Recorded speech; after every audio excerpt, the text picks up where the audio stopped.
I remember every detail of that night. I was standing in the doorway, barely breathing, watching my Auntie Claire as she fumbled with the zipper of her emerald green dress.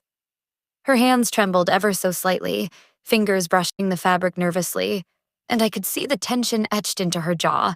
Every adjustment seemed to carry the weight of her anticipation, and the terror that the world might see her as they always wanted to. The room beyond the bedroom door was already buzzing with the kind of energy that only social elites could manufacture.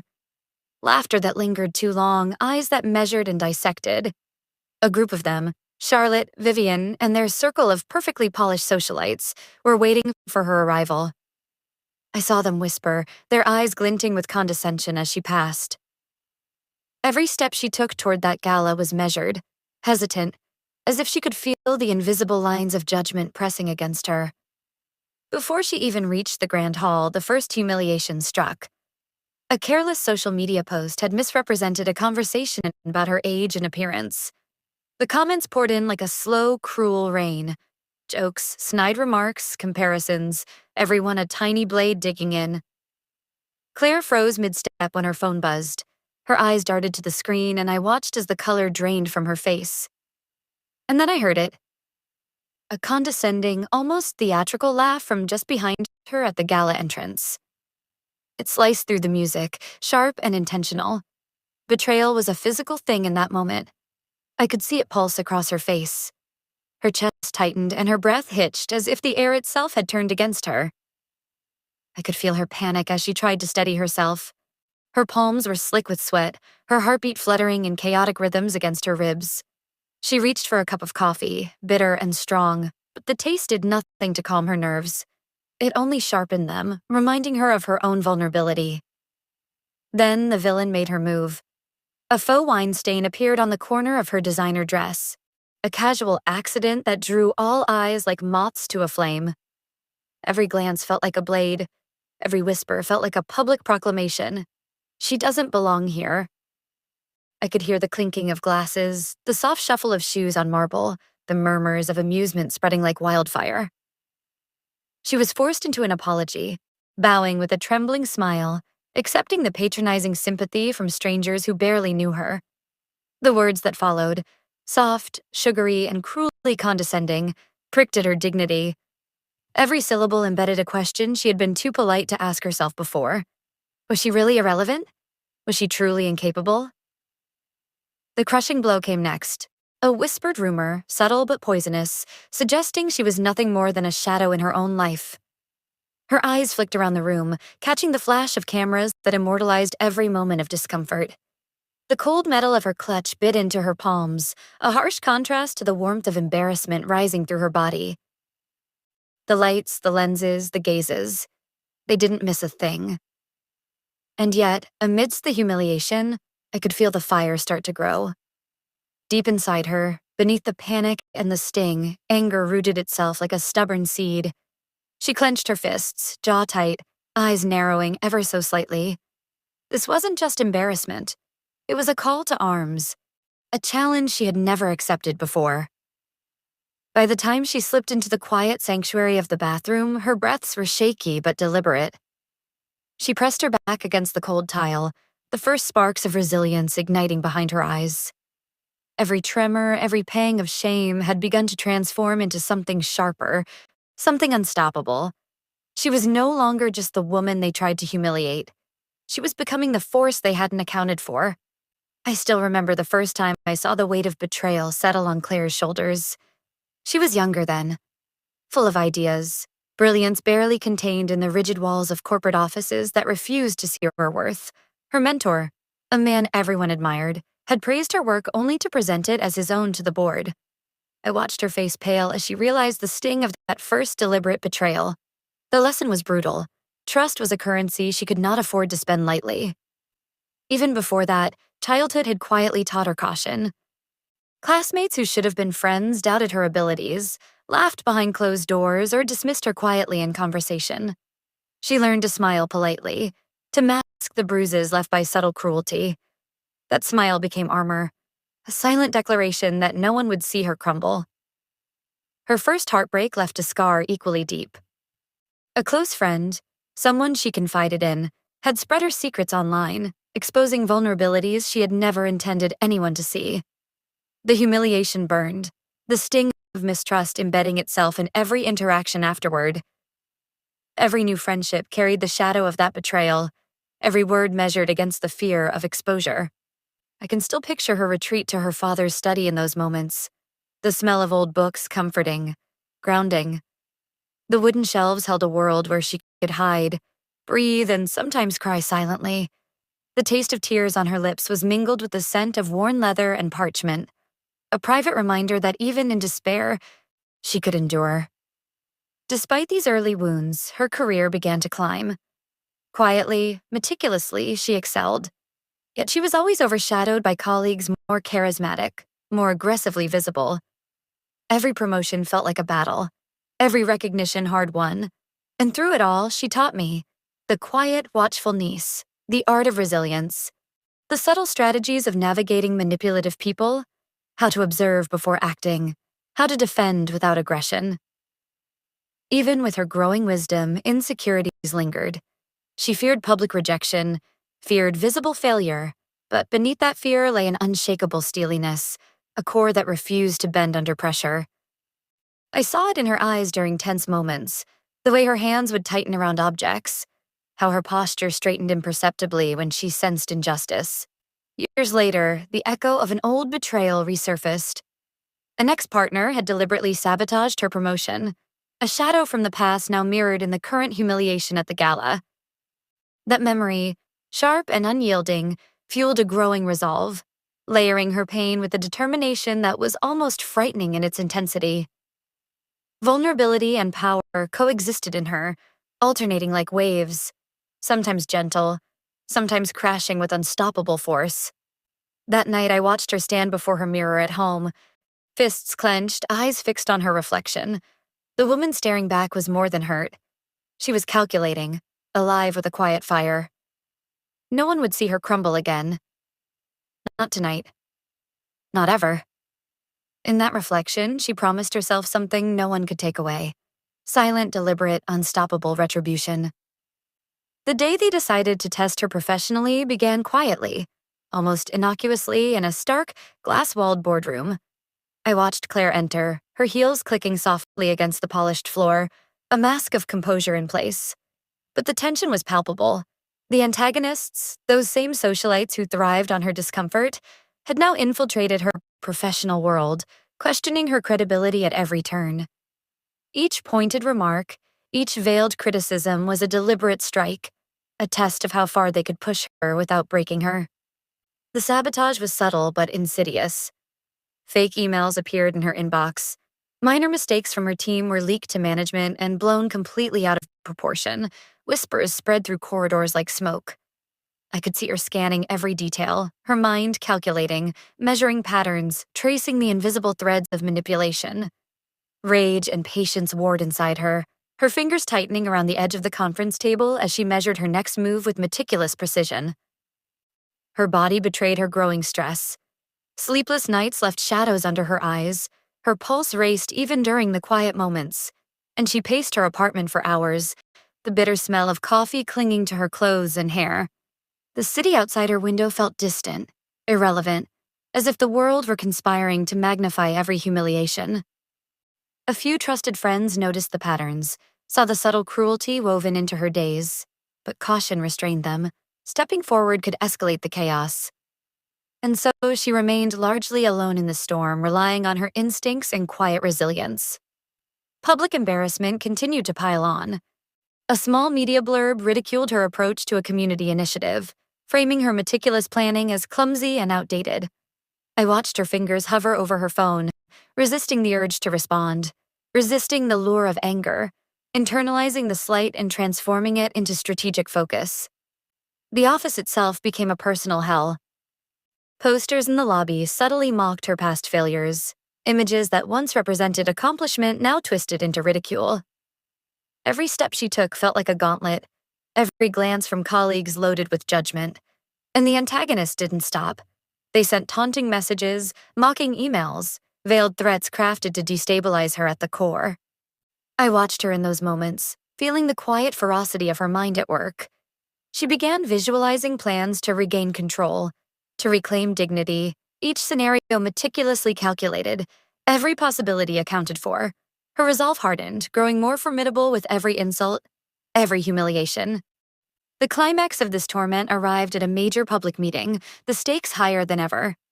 She entered the room knowing she was deliberately set up for failure. The crowd's eyes were heavy, expectant, judgmental. Every whispered comment, every skeptical glance was designed to crush her confidence. And yet, she moved through it all with a steely grace, pulse racing, mind sharp, planning every next step even as they tried to trip her. When the meeting ended, she left silently, head held high, every inch of her burning with strategic fury. The crowd didn't see it, couldn't sense it, but I knew. Claire wasn't defeated. She was calculating. She was ready. And she was already several moves ahead of them all. It was past midnight when the phone rang, slicing through the quiet hum of her apartment. Claire answered, her voice cautious, wary. On the other end, a former colleague spoke in hushed urgency, revealing evidence she had never expected. Documents, emails, and confirmations that the sabotage she had endured, every whispered insult, every public slight, was orchestrated. The revelations only deepened when she turned to her financial records. Hidden manipulations, attempts to ruin her investments, and subtle attacks on her professional reputation were all laid bare. The numbers, the transactions, the forged documents, they painted a cold, meticulous picture of deliberate malice. The betrayal was no longer abstract. It was fully quantified, and the weight of it ignited a shift in her mindset. The night air seeped through the cracked window, brushing against her skin as she pored over every email, every attachment, the soft glow of her laptop casting sharp shadows across her determined face. The sense of violation mingled with a growing clarity, pain transforming into focus, humiliation into tactical fuel. Then, unexpectedly, a mentor arrived. Someone whose power and influence were undeniable, offering legal and professional support without hesitation. Claire listened, absorbing advice, strategy, and affirmation. It was in that moment she realized the full truth. None of the humiliation she had suffered was a reflection of personal weakness. It had been orchestrated, calculated, and she now held the knowledge to turn the tables. Alone in her apartment, she let herself process the revelation. The past betrayals, the sneers, the setbacks, they were all lessons, and now they were weapons. Every moment of pain became data, every insult a blueprint for precision. Her reflection in the glass of the window caught her eyes. Steady, calculating, unflinching, as city lights flickered behind her. A silent audience to the transformation of her rage into strategy. Claire began to map every antagonist's weakness. Public vulnerabilities, private secrets, emotional triggers. She considered each move, each exposure, planning meticulously for the moment she would reclaim control. As she leaned back, a faint, almost imperceptible smile curved her lips. The fire in her chest had cooled into sharp resolve. Every step ahead was deliberate, every action calculated. Tonight, the humiliation was behind her. Tomorrow, the reckoning would begin. She was ready, unstoppable, and fully armed with the intelligence to ensure that the next chapter was hers alone.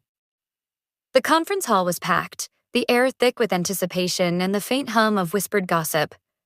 Claire stepped onto the stage, every movement deliberate, every inch of her presence commanding attention. She began with precision, exposing the professional malpractice of one key antagonist. Each accusation was supported by irrefutable evidence, documents, and correspondence laid bare for all to see. The room shifted. Gasps, murmurs, and the subtle tightening of jaws filled the air as the truth sank in. But Claire didn't stop there. She controlled the narrative outside the hall as well, strategically leaking the evidence to social media channels. Every post, every tweet, every carefully crafted message framed her as the righteous force, the one who had endured, observed, and now struck with cinematic precision. The story spread rapidly, leaving no room for misinterpretation, no space for the antagonist's manipulation to survive. The confrontation was inevitable.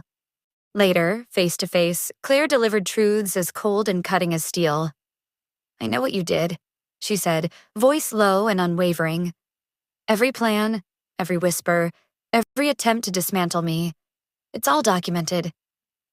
You underestimated me, and that was your gravest mistake. Her words pierced facades, left no refuge for lies or arrogance. Her allies stepped forward, trusted friends revealing corroborating proof, amplifying her credibility. Together, they created an unbreakable front, each piece of evidence stacking higher, every silent nod and shared document reinforcing the weight of her claims. The crowd's murmurs grew, the tension electric, as every detail was laid bare. Every detail of Claire's presence mattered. The sharp scent of her perfume cut through the air, mingling with the expectant whispers. Each word was measured, each pause intentional, each glance a challenge.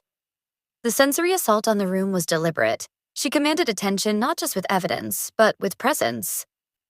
The legal battle followed naturally. Claire filed and won a civil suit against defamation and financial sabotage. The judgment was public, final, irreversible. Every document she had meticulously prepared became a weapon of justice, each verdict a tangible reversal of the humiliation she had endured. Her revenge extended beyond the courtroom.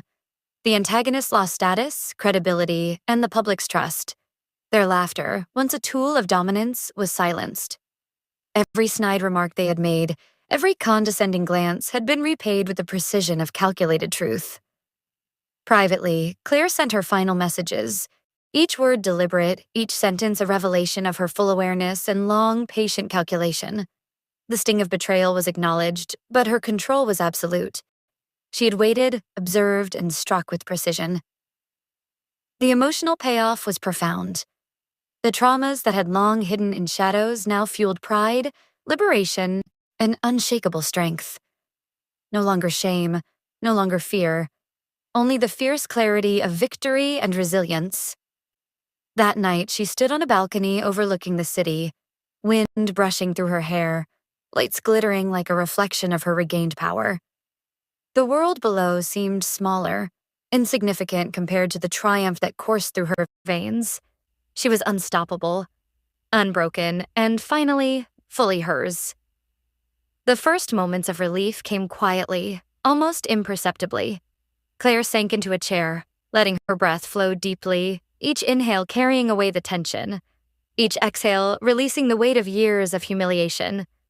Tears came unbidden, warm and cleansing, and then laughter followed. Soft, almost disbelieving, a sound that spoke of pain transformed into strength. She let herself feel everything she had held inside, reconciling past trauma with the undeniable empowerment she now commanded. Her relationships deepened in ways they never had before. Trusted allies, family, friends who had quietly observed and supported her now became pillars in her life. Appreciation for loyalty, for those who had never wavered, grew into a quiet reverence. Each connection strengthened her sense of grounding, each shared story a reminder that she was never truly alone. Professionally, the world responded to her resilience. Recognition arrived not just in whispers, but in accolades, invitations to speak at conferences, and newfound respect from peers who had once doubted her. She stood before audiences, sharing her journey with authenticity and power, each word a declaration that humiliation could be transformed into authority. On a personal level, she embraced vulnerability not as a weakness, but as a source of strength. Every tear shed, every moment of self-doubt became proof of endurance. She no longer feared openness. She wielded it with precision, a weapon forged in the fires of past pain. The antagonists had vanished from her life, their presence erased by the force of her calculated comeback. She watched them fade without bitterness, without need for continued confrontation. Their defeat was complete, and she allowed herself the serenity of closure. Even her senses seemed to celebrate the change. Quiet nights filled with soft music, the warm embrace of her home, the subtle taste of victory and morning coffee, all reminders that life could be gentle and triumphant at once. Claire began planning her legacy, documenting lessons learned, mentoring those who might face similar battles, and creating systems to protect her future and the futures of those she cared for. Each note, each reflection became part of a blueprint of empowerment she could share, a gift forged from pain. Her inner monologue was steady, reaffirming her identity, her strength, her integrity. No lingering doubt, no whisper of old shame, only clarity, purpose, and pride in what she had become. A symbolic act of victory marked the final step. She removed old reminders of humiliation from her home, clearing shelves, discarding papers, reclaiming both space and peace. Every motion was deliberate, every choice a declaration that the past would not define her present. As she walked forward, her steps were confident, her eyes bright with resolve, her posture radiating unstoppable determination. The woman who had once trembled under the weight of ridicule now moved through the world with quiet, undeniable power, ready for whatever came next. I want you to remember something, because this isn't just Claire's story. It's a lesson for anyone who has ever been pushed down, laughed at, or made to feel invisible. Resilience isn't instinctive, it's forged in fire. Patience isn't passive, it's calculated. Strategic action is the weapon that transforms humiliation into triumph. Vulnerability is not weakness. Every tear, every moment of doubt, every second spent questioning yourself can become fuel for reclaiming your dignity. What was once a wound can become a roadmap to power. Think back with me. The public humiliation at the gala, the whispered betrayals, the professional sabotage, the sleepless nights. And then, the turning point when truth and strategy converged. Every moment of pain, every sly attack, every calculated victory led here, to this moment of undeniable triumph. I can still feel it. The smell of rain against the city streets, the warmth of sunlight pouring into her apartment, the grounding calm that comes after chaos. It's in these small sensory truths that victory feels real, tangible, almost sacred. And you, yes, you watching, recognize your own hidden strength. Take control of your narrative. Do not allow shame to be a permanent occupant of your life. Observe, plan, act. The world cannot dictate your worth if you refuse to surrender it. Picture her standing atop a cliff or a city skyline, the wind catching her hair, the horizon endless. It's cinematic, yes, but also symbolic. Every obstacle behind her, every fear conquered, every betrayal transformed into lessons she now wields with precision. Her heartbeat lingers in memory, steady, powerful. A subtle smile touches her lips, a silent promise that vigilance never fades, that strength is perpetual. If you've faced betrayal or humiliation, share your story. Let the community of resilience grow. Let our collective strength be seen. You are not alone in this fight, and your courage matters. The moral is clear. True power emerges when pain becomes purpose, betrayal becomes insight, and humiliation becomes your declaration of triumph. And as the camera fades, imagine Claire's unwavering gaze, eyes bright and unflinching. That energy, unstoppable, unbroken, lingers, leaving an imprint that nothing and no one can erase.